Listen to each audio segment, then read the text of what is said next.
તાપી જિલ્લા ઉચ્છલ તાલુકામાં આવેલ ચચર બુંદા ગામ નજીક હાઈવે પર અકસ્માતમાં દીપડાનું નિપજ્યું મોત। એને સુરત ધુલિયા હાઈવે પર ભારે વાહન સાથે અથડાતા 4 થી 5 વર્ષે દીપડો ઘટના જ સ્થળે શાંત। તાપી જિલ્લામાં એને સુરત ધુલિયા હાઈવે પર ઉચ્છલ તાલુકામાં આવેલ ચચર બુંદા ગામ નજીક શનિવાર મોડી રાત્રે એક દુર્ઘટનાની ઘટના સામે આવી। શનિવાર રાત્રે અંદાજે 11 વાગ્યાના સમયે 4 થી 5 વર્ષીય દીપડો હાઈવે પાર કરી રહ્યો હતો ત્યારે અચાનક ભારે વાહન સાથે અથડાતા ગંભીર અકસ્માત સર્જાયો હતો। અકસ્માતમાં દીપડાના માથાના ભાગે ગંભીર ઈજા થતા દીપડાનું ઘટના જ સ્થળે મોત થયું। ઘટના બનતા આસપાસના લોકોમાં ચકચાર મચી ગઈ।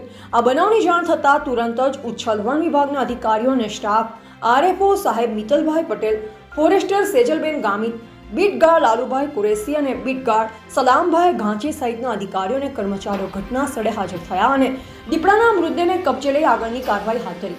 બાદમાં દીપડાની ડેડ બોડી સોનગઢ આરએફઓ કચેરીએ લઈ જવામાં આવી। રવિવારે સવારે દીપડાનું પોસ્ટમોર્ટમ કરવામાં આવ્યું અને વન વિભાગ દ્વારા કાયદેસરની કાર્યવાહી પૂર્ણ કરવામાં આવી। રિપોર્ટર કાર્તિક વડવી, તાપી।